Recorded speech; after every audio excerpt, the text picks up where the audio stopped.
Greetings and welcome to this part of Let's Play Buried in Time. Alright. Shall we go up or shall we go down? Up it is.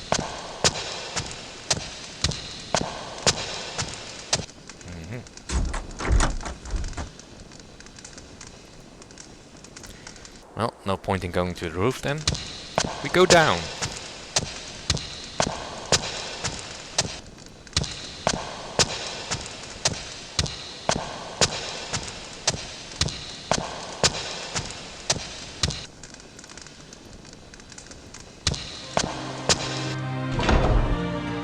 Different room. This must be the study. When the king stayed here, it would be his throne room. In his absence, it would be used for receiving visitors, and right now, I would guess, planning the defense of the castle. Then we're lucky nobody's here.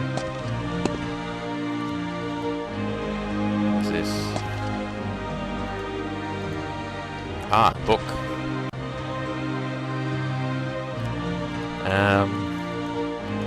I suppose I can read this, but let's see, can we translate? Oh, yeah, we can.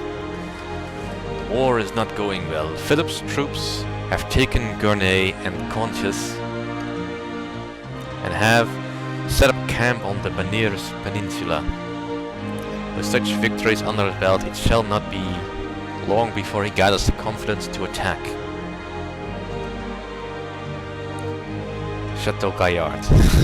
To be honest, King John is less of a strategist than ever Richard was, and I fear that he shall not be able to halt Philip's advancement. It saddens me to see territory won by the lion heart in fierce bloody battle lost so quickly at the hands of a weaker man.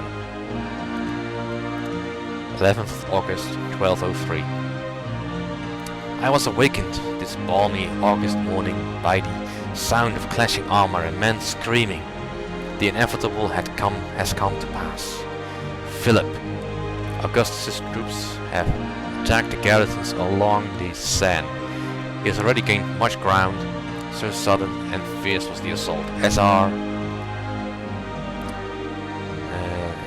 defenses were weakened in the onslaught, it is likely the island fort shall fall before relief arrives. If so, Philip will lay in for the siege. Fortunately, our supplies are ample, and we can hold out for many months without relief if necessary. I sent a letter to the King, John, to inform him of the situation. I'd read this text, but I can't. I really can't. I can barely read Old Dutch, let alone Old English. 27th of October, 1203. A heroic show of force was mounted by the king's forces this morning. 300 knights, 3,000 horsemen, and 4,000 foot soldiers under the Earl of Pembroke converged on the entrenched Normans, who defended their positions tenaciously. At one point, the siegers appeared ready to flee under the drive of the assaulting forces, but alas, it was not enough. Philip's men held their ground, and Pembroke's men were forced to retreat. If 7,000 soldiers can't force the Normans from the trenches, the best we can hope to do is hold them at bay. 12th of January, 1204. One of my advisors just told me that he has discovered the perpetrator behind several robberies at the castle. He said that his investigation required him to speak with the blacksmith, who was not himself available, but the smith's apprentice was available. The apprentice was fired. Led on that when the smith is hired to make a lock and key, he often keeps the mold used to cast the key. It was then that my advisor realized he had stumbled upon the perpetrator. He immediately searched the premises, whereupon he discovered the ill-gotten goods and several key molds. I am distressed that in this time, when our very survival depends upon the cooperative efforts under every member of the group, this greedy opportunist is thinking only of himself. It pains me not to be able to make an example out of him. It would only worsen the already waning morale and leave us in the middle of a siege without a blacksmith. Instead, I have chosen to give him a smith a stern warning for now. His real punishment shall have to wait. Shall have to wait. 15th of February 1204. The castle's food supply are getting desperately low. All our hopes lie in a relief effort devised by King John. While troops, led by William Marshall, occupy the sieges from the land towards the side, supplies are to be snuck up to the castle from the sand. If the plan doesn't work, our supplies shall be gone within 2 weeks, and the castle shall fall soon after. The outer bailey already has been severely weakened. It's already March the 6th. 6th of March. Today. It has become increasingly difficult to find the time to write in my journal. In fact, I'm only writing now because this may be the last chance I get to do so. Despite a valiant effort, King John's relief effort failed, and right on the heels of this tragedy comes another. The outer bailey has fallen. There seems to be little we can do to stop village forces. The few men that are still alive are already starving, and yet we now have to cut back rationing to 1 cup of grain per man on every 3rd day. If we don't get relief soon, the castle is doomed. I've taken the precaution of sequestering everything of value in the hidden storage room, as King John requested in his last letter to me, and destroying the key. The letter itself also had to be destroyed, as it contained information on the whereabouts of the hidden storage chamber. Alright. I'll be back away from like this. We have another book, Private Journal of Roger Delasky, from 1196 to 1202. 17th of May, 1196. I arrived today at the glorious Chateau Gaillard, the care of which has been entrusted to me by my Lord King Richard while he is away on the Crusades. Nor shall I consider this no small honor, as my lord regards this saucy castle as his daughter and only child. Although, admittedly, I don't know whether to call myself constable or nanny.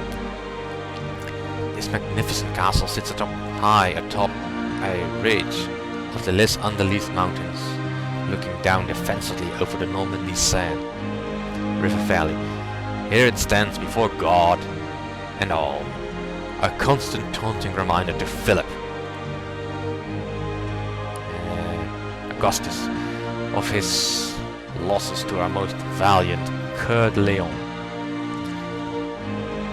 And though the castle's hastily built walls are made of butter, I do not believe that Philip will strike at a taunt.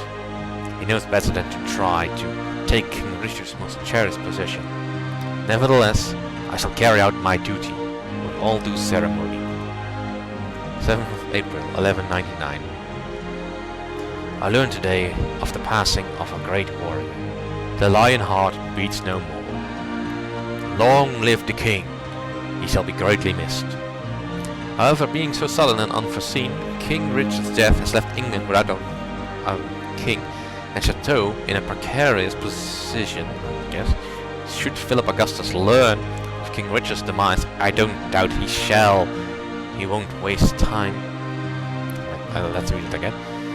If should Philip Augustus learn of King Richard's demise, and I don't doubt he shall, he won't waste time attempting to retake those lands lost to my lord, beginning with the saucy castle. To tell the truth, he has been waiting some time for this opportunity. Until a new king is chosen, whether it be Richard's brother John or his young nephew Arthur, I can only act according to my best judgment. Now, as always, preparedness is a soldier's best defense. Thus, I have fortified the sand and built a palisade around the island fort. I have even had a lock made for the entrance to the hidden storage chamber, the key for which I hid in a secret compartment of the armoire in the king's bedchamber. 1st of June, 1200. Sadly, our situation at Chateau Galliard has not improved since King John assumed the throne. The terms of the Treaty of Le Goulet are an insult to the English people and to the memory of King Richard the Lionheart. In addition to 12,000 marks relief, our noble king also has returned the Vexin to Philip Augustus. It makes no sense. If relief was paid, Philip, because the Normans held the advantage is only that much greater now. How could he who once fought at his brother's side give back so easily the spoils of their efforts, spoils for which English blood was spilled? It is not my position to question the king's actions, but anger consumes me. Well, you just questioned his actions. John has indeed earned his nickname Soft Sword, and yet miraculously Chateau Gaillard remains under Angevin rule. Perhaps John could not bear the thought of giving away King Richard's only progeny. However, with Richard gone and 20,000 marks of English currency to finance its troops, Philip shall surely try to change that. God knows he has never been one to honor a treaty. Well, I guess I know why the English hate the French so much. 16th of April, 1202. It took longer than I thought, but Philip's obsession has finally become more than he can bear. The traitor's feigned support of the Lusignans has given him the excuse he was looking for to declare war upon the royal house of England. And so he has begun his quest to restore the Norman Empire and his name. And that's the end of that book. Fascinating. Let's see. Can I move this way? Yeah. If a letter was destroyed, I assume it's in a fire, and look, there it is. Click on its icon in the inventory controls area. Right. 27th of February, 1204. I am grieved to have learned that my relief plan did not succeed. Philip's troops have proven to be more formidable than I anticipated. Nevertheless, it is imperative that you do everything in your power to hold Chateau Gaillard, as I am already in the process of organizing another assault. In the process of organizing another assault, to dislodge the invaders due to the improvidence of my late brothers, Richard, it could take some time to locate the necessary resources, but rest assured, Constable, relief shall come soon. In the event that the castle should fall before reliefs arrive, I ask you put everything of value in the hidden storage room, which lies secret panel. Doors of the besieged castle burn. This letter.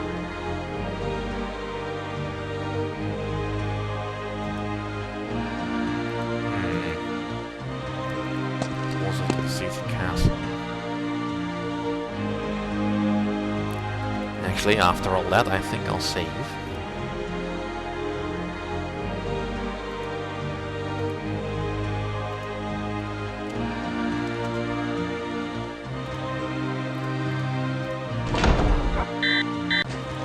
Alright. I must be wounded. Alas, he had no weapon. Pity. Yeah, because it looked so real. Well, and that's why you have to be very careful about opening doors in Chateau Gaillard.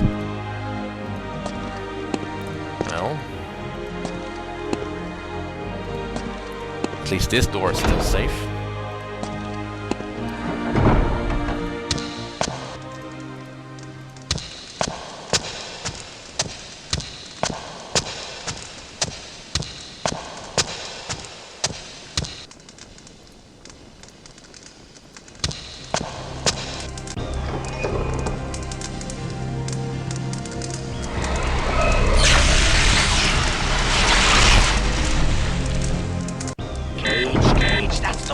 That's the one who messed with my sculpture!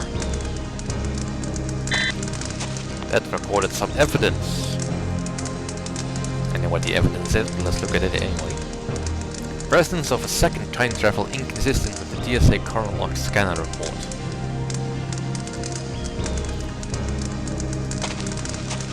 Oh. Looks like the supplies are pretty depleted.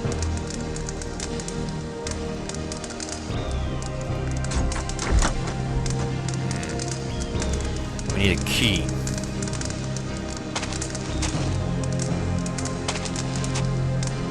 Wow, look at those kegs.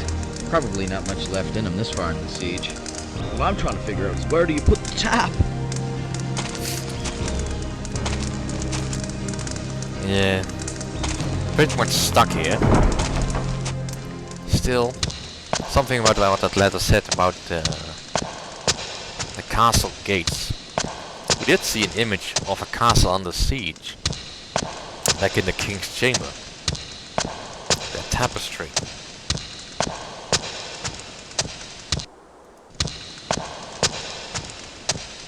I've gone up too far, haven't I? Yep, I have gone up too far.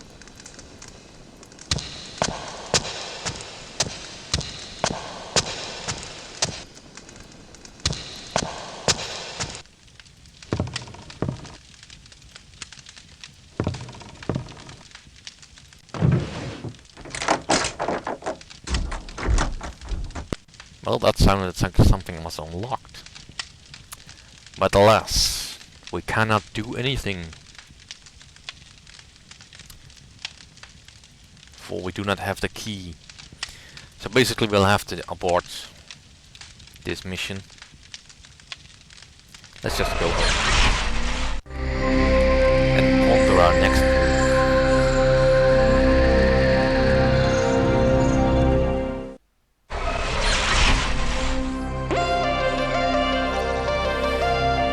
Now, where to go first? Let's do another interesting death. Chichen Itza.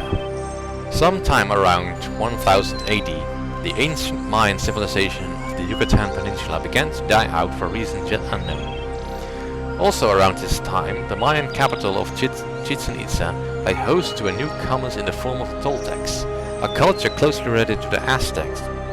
No one knows for sure whether the Toltecs invaded the Mayans at Chichen Itza, or if the migrating survivors of their own dying culture were simply allowed to settle there. Your mission is to observe the resident culture and gather information that will lead to the definitive answer to this question. Warning: there will be a human presence in this environment. Gather footage from a safe distance and avoid being seen. Your destination coordinates have been scanned and cleared. Well, that might be true. There was nothing about this particular mission that Gage wrote about. So let's go!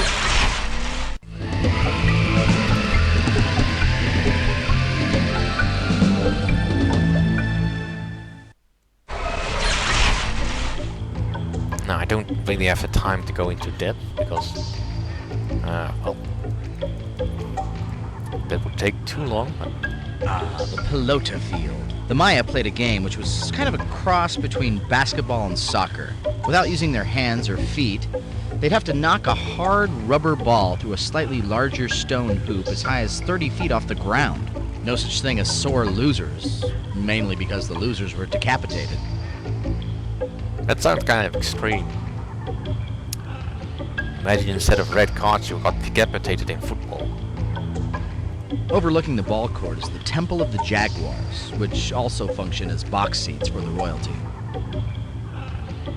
I would guess that we're standing on the High Priest's grave pyramid. Historians have theorized that before it was a tomb, it was used for some other ceremonial purpose. Interesting. But now about the death I promised you.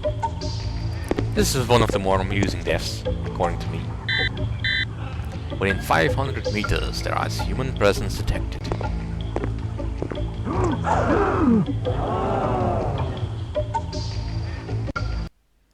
Now, ain't that a way to die? Being revered as a god. Alright.